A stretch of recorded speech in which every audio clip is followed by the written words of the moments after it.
You ready? I'm going to go ahead and start. It says 9:05 up there. Okay. So this is just a review of where we were. We talked about preheat yesterday, and you want to be at least above 50 degrees Fahrenheit before you start to weld on steel, just to remove the layer of moisture that you can't see. But as you know, if you get down to frost temperatures, you'll see the ice form on something and it turns white. But even before, you know, at 33 degrees, there's actually a layer of moisture that condensed that you might even be able to feel it at 33 with your finger, but you can't see it because it's water, it's transparent. But once it freezes, you can see the frost. Well, there is a layer of moisture even at 40 degrees, and it's more moisture than you really should be welding through. Between 100 and 300 degrees F, typically, we're just trying to slow down the cooling and keep the thing in this 100 to 300 degree range, because we know that'll accelerate the evolution, the bubbles of hydrogen coming out of the surface. And I showed you the glycerin example of stuff. And you just speed that up, it allows the hydrogen to escape. So in the first one, if you take this Venn diagram, and I don't know if you've noticed, I've been doing them consistently. Stress, hardness, and hydrogen content. Other people might put them in a different, but for this class I've been keeping stress at the top, microstructure, and hydrogen content in that order. So what we're doing on the first one, we're removing hydrogen. On the second one, we're removing hydrogen, trying to shrink that circle. Right? The third one, if you're above 300 degrees, you get tempering, and you reduce that, and tempering will reduce the hardness, and you're also trying to let the hydrogen escape even faster. But the real thing is you're trying to temper, so you're reducing hardness by tempering, you're also getting rid of hydrogen more quickly. So you're actually reducing two circles. You haven't changed the residual stresses, okay, so far as that goes. And in fact, this is a tempering curve I showed you before, that basically, if you take a piece of steel and you quench it to its maximal hardness for a 1021 steel, the maximal hardness, which is a function of carbon content, may be Rockwell C 37 or 38. You get above 150 C, 300 degrees F, and the thing will start to soften by tempering. And you temper between 300 degrees and 600 degrees Fahrenheit. You avoid 600 to 1,000 because you get something called temper brittleness in steels, which this is not a metallurgy of steels. This is supposed to be a welding course. But eventually, we're going to see that we do post-weld heat treatment up here in the 1100 to 1200 degree range. And in fact, that I might as well do it. Here it is up here on the board. Post-weld heat treatment is another process that we might do for difficult to weld steels, where we heat them in the 1100 to 1200 degree Fahrenheit range, typically for 1 hour per inch of thickness. And that 1 hour per inch of thickness is, you can measure the temperature on the surface. You put it in some furnace, and when the surface gets up to 1100 degrees, you then now need to soak it so the temperature on the inside gets there. I mean, if I put a roast beef in the oven, I might get it done on the outside, but the inside's still rare. Okay? So you need about 1 inch per inch of thickness in order, with the thermal conductivity of steel, to allow it to heat up in the center. I want medium roast beef. I don't want rare roast beef.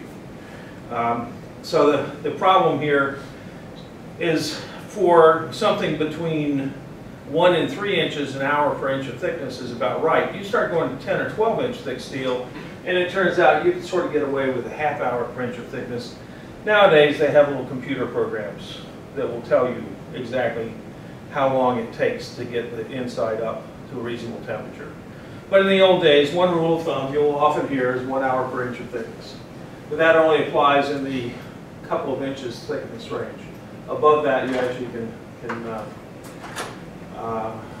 do it a little quicker. You temper to lower the hardness. What this does with this temperature, you're tempering to lower the hardness, which means I'm really lowering the hardness. I mean, this stuff is, you're not losing the martensitic structure, but you're getting to be relatively soft compared to the maximum hardness. And that's going to be good in terms of lowering the hardness circle. Okay? You're also relieving the residual stresses. The material at 1100 to 1200 degrees, this is called stress relief heat treatment. And the locked-in stresses, there's enough creep at the steel. The steel actually loses about half of its yield strength when you get to 1100, 1200 degrees. And that means the steel can actually start to deform and relieve those locked-in stresses. So a piece of steel that if you quenched it and cut off the top layer, it might bow up because you took off the tensile or compressive surface layer. If you put it in 1100 to 1200 degrees and then machine it, it will stay flat. Okay, it's been stress relieved. And you're also removing hydrogen big time because you go to 1200 degrees, the hydrogen is going to go out there very rapidly. And so what you've done with the post-weld heat treatment is you've reduced all three circles. I tried to dash in the original circles. So you get no overlap zone. And remember, it's the overlap zone, which is what causes, is where you have the danger of cracking. You will get cracking in theory, the way we've kind of done our little diagram. So those are the reasons for preheat and post-weld heat treatment. Now let me tell you, post-weld heat treatment is not cheap. Post-weld heat treatment will cost as much usually as welding the part to begin with. Post-weld heat treatment isn't hard. If you've got a part the size of this table and you've got a furnace bigger than the table, you just stick it in the furnace. In air. You might get a little oxidation, but you can clean that off with a sander, or you can peen the surface and knock the scale off, or whatever. You can actually paint over it if you want in some cases. It's not a thick oxide. It's not a terribly thick oxide. It's a black oxide. It's fairly adherent. Or it's a, what we call black iron pipe, and I think I've explained that before to people. In any case. So stress relieving is not too bad on something the size of a table, but what about a pressure vessel the size of this room? It's a bit of a problem. Unless you have a furnace that big, and some of the pressure vessel shops do. I mean, there are heat treatment furnaces at a pressure vessel shop that could be 20 foot square by 30 feet long. In fact, I printed it out, but I forgot to get it off the printer. If you go to Cooper Heat, Cooper Heat is now purchased by someone else, but they, for many years, were the big company around the world doing on-site heat treatment.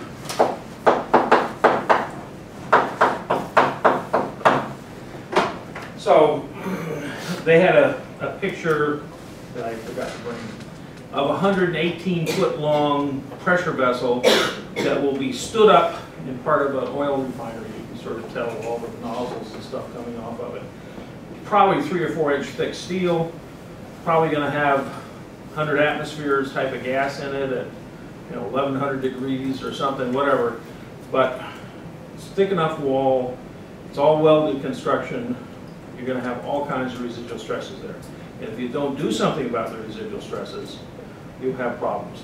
You can have fatigue problems because if you have residual stresses, the fatigue's already got a head start. You might apply some other stress in service, but you've already kind of given it a head start with potential residual stresses in some locations. So I can tell you some stories about some of those things in a little bit. But Cooper Heat will come to your site for a fee. It'd be a pretty good fee. And they will build a furnace around your part. And so it can be in the 118 foot long one, they actually had some little kind of railroad tracks, and they had a box furnace that was 118 feet long, full of insulation around it. Other cases, they may do a local stress relief.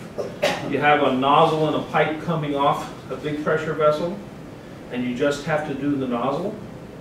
Well, they actually have heating blankets, which are just little ceramic pieces with wires in them, and bigger than a welding power supply. Pump a couple of thousand amps through that resistance heater and heat the whole thing up locally. Put a bunch of refractory blankets around it, and locally heat treat it. There are all kinds of rules on local heat treatment, because if you do local heat treatment somewhere, you're going to get into this intermediate range where you get temper brittleness, okay? you don't like to be in the 600 to 600 to 1,000 degree tempering range. Between here and here, you're going to be here. If you're doing local heat treatment, obviously something's cold back here. Something is in the intermediate range, and you could damage your steel, depending on the type of steel, by doing local stress relief. So sometimes you have to stress relieve the whole vessel.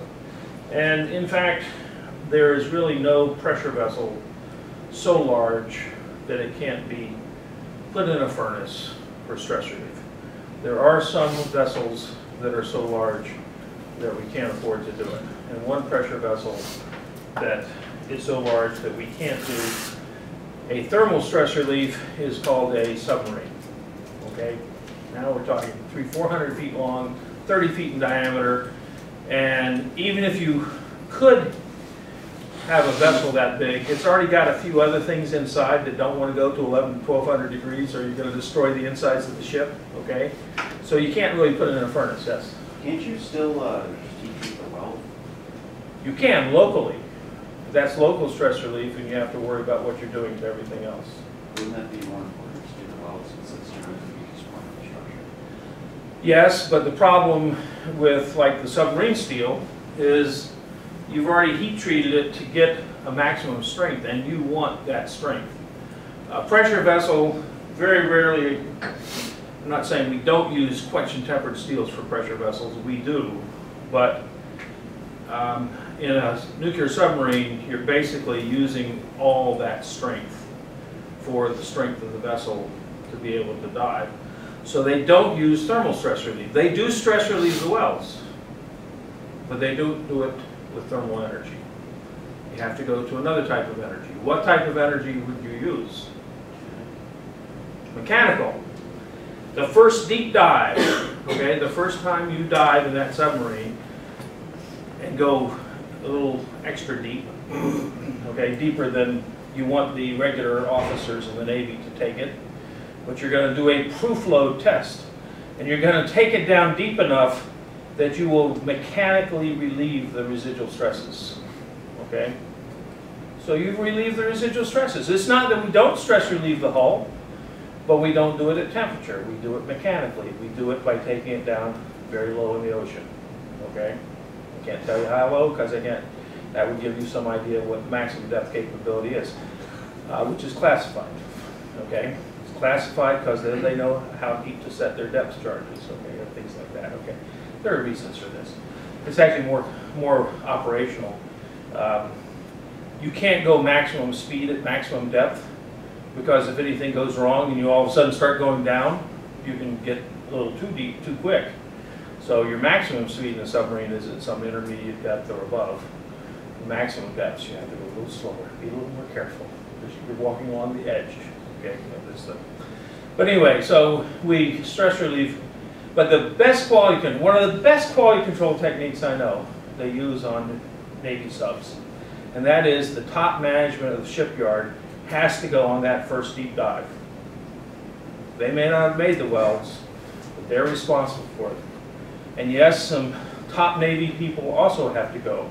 So you invite some VIPs to your first deep dive. And this is a very good way of ensuring quality control in the shipyard. Okay, you put the rubber, you know, this is where the rubber meets the road in terms of quality control. When the top management gets paid the big bucks, gets to put their life on the line for the quality of the product they just sold you. Okay, just a thought. Okay, I think it's a great way to do it. So, and obviously the Navy thinks it's a good way too. I don't know what the management of the shipyard thinks, but they, well, actually I think those are things. They want to make sure that's a very good weld that they made on those hulls. Okay. Okay. I told you I'd tell you some stories of examples where someone may have done something, may not have done something. One example, and I'm doing this to a certain extent because some people yesterday said they like the stories. Okay. You have to remember the stories are good and they help you remember long term, but they don't necessarily help you. It's not as dense in information transfer, but it actually sometimes has other information that goes along with it. So one type of question is, when do you post-weld heat treatment? When do you have high enough residual stresses, this part right here, that circle gets big enough? And I think I mentioned to you that somewhere around an inch or 2 inches thick, you can have yield level residual stresses. In fact, in the boiler and pressure vessel code, which is the ASME code for building pressure vessels, they do not require stress relief below 1.5 inches thick, except for certain types of weld geometries like a fillet weld at 1.25 inches. I may be getting some of this backwards. But anyway, some welds at 1.25 inches, you don't have to stress relieve. Some welds at 1.25 inches you do. At 1.5 inches, you pretty much always have to stress relieve. Okay, so it depends on the geometry as well. And they have these rules. It's UCS 56, I think is the table. UCS means unfired carbon steel. 56 is the table in that section for how to weld or how to design unfired pressure vessels in carbon steel. So what's the story on that? Well, the story on that is the Helms project in California. So the Helms, anybody from California? No, you're from California. So you've heard of the Sierra Nevada mountains. Okay. So Pacific Gas and Electric, you've heard of them. Okay, big utility out on the West Coast. So Pacific Gas and Electric, around late 80s, 90s, decides they have all these nuclear plants they built on earthquake fault zones and things like that, just for safety reasons. They're actually shutting some of those down now, but nonetheless, they decided they need something to store the energy because a nuclear reactor likes to produce energy 24 hours a day at a certain level. It doesn't like to be started up and slowed down. It likes to just slow and steady wins the race. This is the tortoise and the hare type of story. Nuclear reactors are the tortoise that just keeps on plugging along. But people, they like to come home at 5 or 6 o'clock, start fixing dinner, turn the air conditioner on. And so there's a peak in usage around 5 o'clock. There's a peak in the morning before they go to work. In any case, usage of electricity is not uniform, and so they like to level that out so the nuclear reactors can work the way they like to work. So they decide to build a pumped water storage project. We have pumped water storage projects in western Massachusetts. Any place you got a hill and water coming down, you could build a pumped water storage project. And all it is, and they've been building these in California for 100 years, okay? They call them penstocks.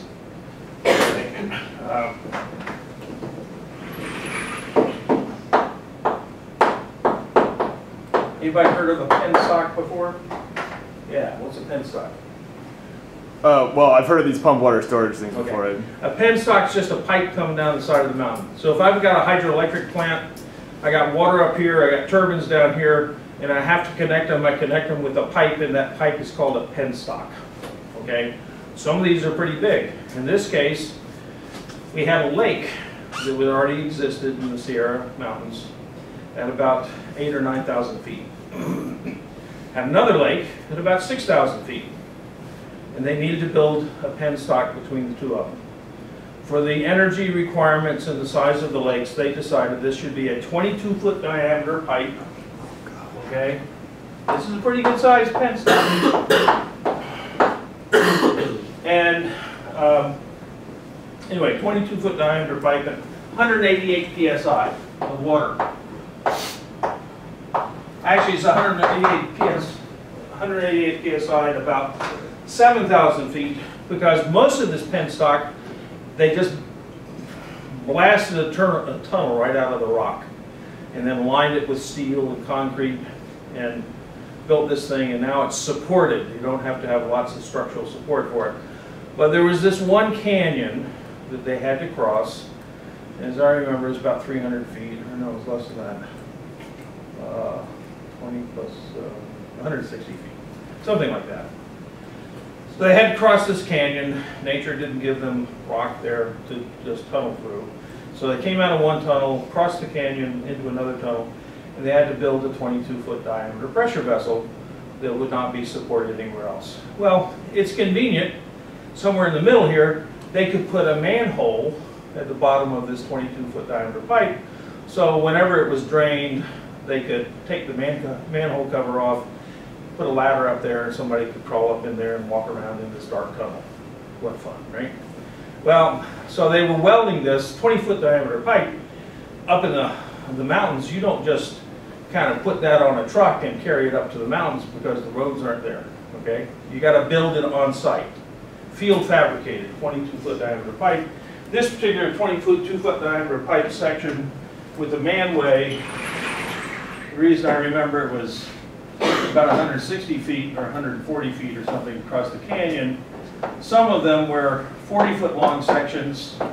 As I remember, there were 3 of those with a 20-foot long section in between. So here we have Granite Mountain, Granite Mountain. There's, on the bottom of this, there's the little manway. Okay? Little manhole so someone can crawl up in there down at about the 6 o'clock position. So they built this thing, and they had to build it on site. They roll the plates down in Fresno, some big shop. They take the sections of rolled curved plate up here. They'd set up something. They'd start welding them together. Okay. Now the easiest weld something like that together is to do vertical welds, or what will become your longitudinal weld. So you stand up the plates, several of them, weld them together, so far as that goes. So they'd weld them together, and they cut a hole in here for the manway nozzle, and they were starting to weld it. It was getting to be winter. The snows had started in October.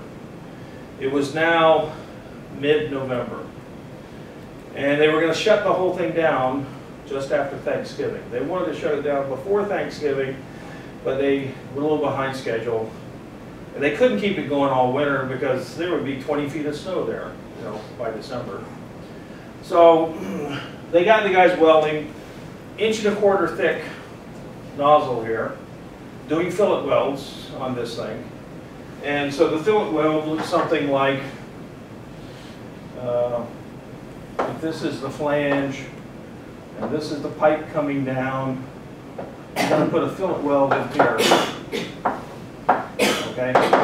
So they're making that fillet weld, and this is big enough. It's stick weld. It's in the field. Stick weld, so you got some hydrogen in your weld metal. It's a pressure vessel steel, but it's sort of a mild steel. It might be 0.3 carbon, a little higher towards a medium carbon. Needs some preheat. Okay? So they preheated it, but in fact, and this is actually the wrong weld, that was the flange. This is another weld up here where it goes to the top of the pipe. Okay? And they were welding in the overhead position, and we know they preheated it because we had pictures showing 3 feet of snow on top of this thing on the inside of this pipe, this laying horizontal. Okay? Well, it must have been preheated to 100 degrees because you had 3 feet of snow 1.25 inches away. Right. Okay? Well, the supervisors had told their families they were going to be home for Thanksgiving. So they left in mid-November and left the welders to do the work themselves. Okay, let the fox watch the hen house. Okay? So they didn't bother to shovel the snow off the inside. That was a lot of work. Sort of like we preheated it on Friday and we're welding on Monday, right? So they just welded this thing with snow on top of it, 1.25 inches away. I don't think they got very good preheat. Okay? And they're welding with stick electrodes. And who knows, maybe they're not even drying the stick electrodes. There's no supervisor around to check on them, right? They're just finishing up. And the sooner they can finish up, the better chance they get to be home for Thanksgiving, right? So it's not as if they're trying to do their best job or anyone's looking over their shoulders. So they weld this thing, and they let it, they get out of there before Thanksgiving. The whole thing gets frozen at about -20 for the rest of the season, okay, the winter season. They come up in the spring, the snows have started to melt. Around April, they mounted this thing across the canyon and they load it up. 188 psi. 20 hours later, There's some workmen there in the little canyon, and they have a little, porta potty. The guy's coming out of the porta potty, just finished his business. He's looking about 50 yards ahead of him at this crossing, and he hears kapow, crack, and he sees water streaming out of this thing, and he starts heading for high ground, and he makes it to high ground along with a couple of friends. But in the meantime, the whole thing blows apart, brittle fracture. Oh yeah, they were supposed to post-weld heat treat this, according to the code, but they didn't bother to, okay? So it had plenty of residual stresses. They hadn't done the post-weld heat treatment. It probably had plenty of hydrogen because they didn't preheat it properly. And it had a high hardness microstructure because they didn't preheat it properly. So they did about everything wrong you can imagine. And they knew that it had gotten to 188 psi and didn't crack for 20 hours. So that sort of, Tom Eagar says, hydrogen cracking, delayed cracking, hydrogen has to diffuse and get to its point. Even though it's 9 months later, this is the oldest hydrogen crack from time of welding, but you got to remember, they froze it for most of the winter at -20. The hydrogen can't get out. It doesn't do a lot of damage because it's stuck, but it can't get out either, okay? So as it warms up, and then you stress it, add the applied stresses, and wait 20 hours, I think it's 20 hours, okay, it might have been 8 hours, I don't remember exactly how long it was. But the thing blows apart. Well, they had a valve up at the top lake in order to shut it off, except the valve's a 22-foot diameter valve.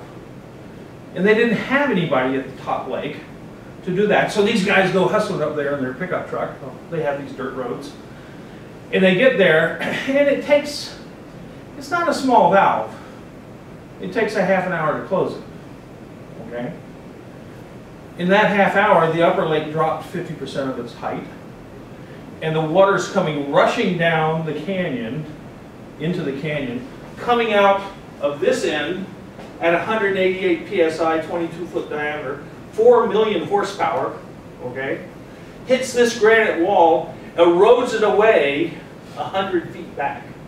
They just made a 140-foot canyon into a 240-foot canyon crossing, okay? In the meantime, the water has to go down the canyon, down through the woods, and end up where it's supposed to in the 6,000-foot lake, okay? Now, a few bears and raccoons and other people were very upset by this, okay? It disturbed their habitat quite a bit. It also built this beautiful sandbar beach for about 100 yards down at the lower lake, okay? So, but it's all about failure to preheat, failure to post-weld heat treat, and hydrogen and What brittle. was the name of this company? Pacific Gas and Electric. Okay. Oh, actually, I'm sorry. Pacific Gas and Electric was the owner. The company that did it was American Bridge Division of U.S. Steel. Okay. They're big contractors back in those days. Now, to tell you the rest of the story, I'm shortening it a little bit, but it went to trial in Fresno, California in the early 90s. Why did it go to trial? It was a $100 million loss on an $800 million project. Pacific Gas and Electric really didn't want to have to take it to trial, but they wanted to recover their money as a loss, and they went to the California Public Utilities Commission and said, we want our $100 million that it costs to repair this thing as part of our $800 million project, and we want to put it in the rate base, and this will raise everybody's electricity costs by so many tenths of a cent, okay, in this part of California. And the Public Utilities Commission said, if you say it was a defective weld, and if you don't take American Bridge to court to sue them and get your money back, we will not allow this $100 million in the rate base. Okay? Well, so here's a $100 million extortion that the Public Utilities Commission is giving to Pacific Gas and Electric would be delighted to just forget about the lawsuit and just put it in the rate base and just spread the peanut butter all over all the citizens of California, but the Public Utilities Commission is there to protect the citizens. So they go to trial, 6-week trial, I was the last witness. But in any case, we lose. PG&E doesn't really care. They had tried, and now they go back to the Public Utilities Commission and say, well, the jury decided it was a foundational problem. Our supports, our foundations to support the pipe were inadequate. They shifted, and it had nothing to do with hydrogen or the well. It's a long story about how American Bridge argued that. In my opinion, they were wrong, but some of our metallurgists, which were some of the highest paid metallurgists in the world at the time, were also wrong. In fact, at the time, I was charging like $150 an hour. This is like late 80s or something. And the top-notch metallurgists from this big multi-million-dollar consulting firm located at the time in Palo Alto, their experts were charging $275, almost double mine. And I used to go around saying, well, if you get $275 an hour for the wrong answer, what's the right answer worth? Right? Anyway, that's when I learned a lot from that 25 years ago about how to bill, okay? If you give someone the right answer, it's worth a lot of money. You give them the wrong answer, it's not worth a dime. So that's what John Wolfe used to say. John Wolfe was my thesis advisor. Anyway, I can tell you a story about John Wolfe. But anyway, we lost, and not only did we lose, this big shot metallurgist for this 1,000-person consulting firm had said 3 days after, in the second day of the inspection, 3 days after the failure, he had been there and he said something about it was American Bridge's fault. Not a good idea to start slandering them in the paper after only 72 hours. And so they not only didn't have to pay $100 million, they received $17 million in punitive damages for slander, okay? Because the metallurgist hired by PG&E to investigate it, that was on site, basically made a press announcement that he should not have made. So, okay. In the meantime, I firmly believe, and if anybody wants to, I guess I can spend that half an hour, not today. But let me tell you the John Wolfe story, because it's really a good story. I learned it, he told it to me as a freshman at 3091. Do you remember the name of the lake? I'm just Sorry, trying to what? find the story. I'm trying to find The lake? Yeah. Oh. Yeah, It's called the Helms Project, H-E-L-M-S, and that's all I remember. Okay, I never knew the names of, I probably knew the names of the lake, but. Okay. It's a pumped water storage project. Okay, if you look up pumped water storage, Helms Project, California, it might show up somewhere. Anyway, so the John Wolfe story about charging fees as a consultant this is one of my favorites. My favorite is actually Steinmetz. Has anyone heard the story of Steinmetz? Do anybody know who Steinmetz was? So Steinmetz was a great mathematician who basically learned how to use imaginary numbers to explain AC electricity. And he worked for General Electric or as a consultant. Brilliant man. And at one point, around 1900, Westinghouse or somebody put in this big generator, or General Electric had or something. They hired Steinmetz as a consultant. And for 2 days, he asked for a set of drawings and he asked for a chair. And he sat in front of this huge generator built around an electrical generator with the drawings, trying to understand why this thing was not, they just installed it and it wasn't working. And finally, on the second day, he asked for a piece of chalk. And on the second day, with the chalk, he draws a little box and puts an X in it. He says, cut the steel case open here, cut this connection in the copper windings of the generator, and seal it back up, and that will fix it. And they did, and it worked. And General Electric is very happy, and the people of New York now have electricity again. And Steinmetz sets a bill to General Electric for $1,000. Now in 1900 or 1910, whatever this was, $1,000 was a lot of money. And the chairman of General Motors supposedly writes back to Steinmetz. He says, "Well, we thank you for fixing the problem, but how can you justify a $1,000 bill?" And Steinmetz writes back, "Chalk, $1, knowing where to put the X, $999. Okay? So it's what you know that you're hiring when you get a consultant. So John Wolfe, I don't know, late 40s, early 1950s, gets a call one morning. Boston Edison, who generates electricity, had just had overnight all the stainless steel in their electrical generating plant just fall apart by corrosion. And John Wolfe gets a call and he says, I know what your problem is, but I won't tell you the answer unless you agree to a $5,000 fee. Well, $5,000 in 1950 or whatever was like 2 or 3 years salary for an engineer. It's a lot of money. And they kind of, well, if you're right, we'll pay it. And so it turns out John Wolfe was an interesting old guy. He actually, when I was a freshman, he had the office that I'm in, and he was teaching 3091 for the first time, and I was taking it anyway. He was a crusty old German, okay? And in fact, during World War II, he knew there was something going on at MIT that involved uranium, okay? But he didn't know what it was because he was German, and they didn't let anybody of German or Japanese descent know anything about certain things, right? But John Wolfe had been studying trace metals in different wars of the world, and he knew there's something interesting with a departmental cocktail party reception or something.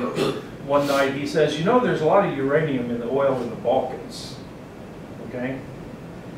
And the next morning he said there were 2 FBI agents in his office asking him what he knew about uranium, okay? So he was right, there was something about uranium going on, and part of the Manhattan Project was here. Morris Cohen and John Chipman were working on things. Anyway, get back to Boston Edison. So they agreed to the $5,000 fee if he's right, and John Wolfe then tells him, he says, well, you just started bringing in oil from Venezuela. And they said, yes.